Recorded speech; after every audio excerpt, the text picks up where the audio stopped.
আমরা জানি না যারা আজান দেয় তাদের কত ফজিলত। আল্লাহ রসুল বলেন, যারা আল্লাহর জন্য আজান দেয় কিয়ামতের ময়দানে তাদের কল্লা গর্দান অনেক উপরে থাকবে এবং তারা জান্নাতে যাবে। সাহাবা একরাম বললেন, এ রাসূলুল্লাহ, তাহলে তারা তো আমাদের থেকে অনেক এগিয়ে গেল, আমরা কিভাবে তাদের সমান হতে পারবো? আমরা কি জান্নাতে তাহলে যেতে পারবো না? তাদের সাথে যেতে পারবো না?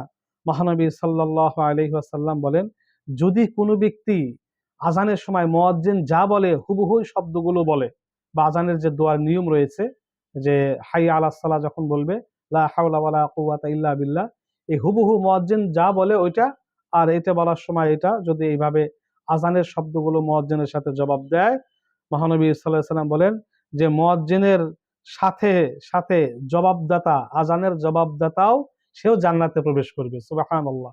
তাহলে আমরা যখন আজান হবে, মুয়াজ্জিন যখন আজান দিবে, তখন আজানের শব্দগুলো মুয়াজ্জিন যা বলে হুবহু এই শব্দগুলো আমরা বলবো, আমরা উচ্চারণ করব। শুধু হাইয়া আলাস সালাহ হাইয়া আলাল ফালাহ বলার সময় লা হাওলা ওয়ালা কুওয়াতা ইল্লা বিল্লাহ, এবং আস-সালাতু খায়রুম মিনান নাওম বলার সময় সাদাক্তা ওয়া বারারতা, এই কথাটা আমরা বলে এই নেকি অর্জন করে নিতে পারি। যে আজানের কত ফজিলত!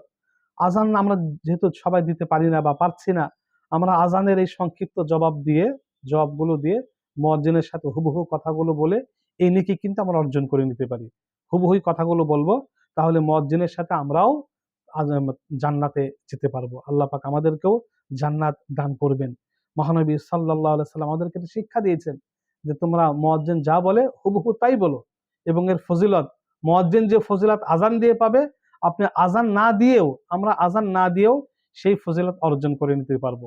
তা আমরা আজান যখন হয় আজানের শব্দগুলো হুবহু বলার চেষ্টা করব।